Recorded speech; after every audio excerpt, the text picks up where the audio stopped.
The owner of a midtown Tulsa donut shop targeted with a Molotov cocktail after a drag queen event is speaking out tonight after a suspect is now behind bars. Thanks so much for joining us. I'm Shay Rozzi. And I'm Rick Marinon. Sarah is off tonight. Now, earlier this month, the ATF arrested a man in connection with the attack, and this week that suspect was indicted in federal court.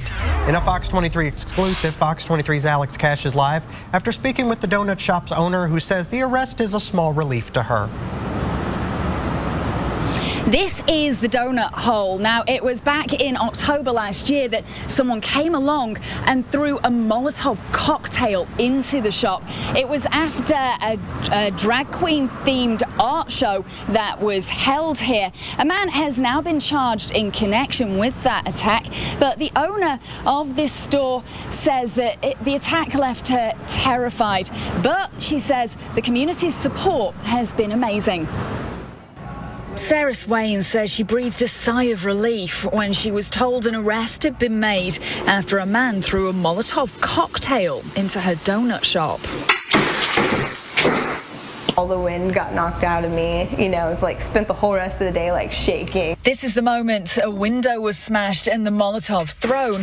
It happened in October last year at the Donut Hole on Brookside after the store hosted an art show featuring drag queens. Nobody was inside at the time, but Sarah says it was terrifying. It was like a huge pile of like red liquid and just everything was just black. It had like smoke all over it. And glass everywhere. Earlier this month, ATF agents arrested this man, 24-year-old Kobe Dale Green, in connection with the attack.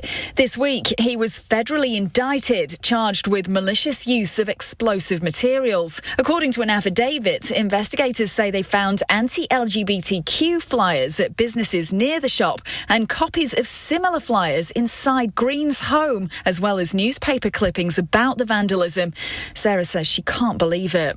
Ridiculous. This is I don't know why you would be so proud of something that's a dumb thing to do anyways. Sarah says the attack cost thousands in damages, a new security system. She says she lost an employee who was scared, and she says the drag queens were impacted too. They're terrified, of course, because it's like that as well.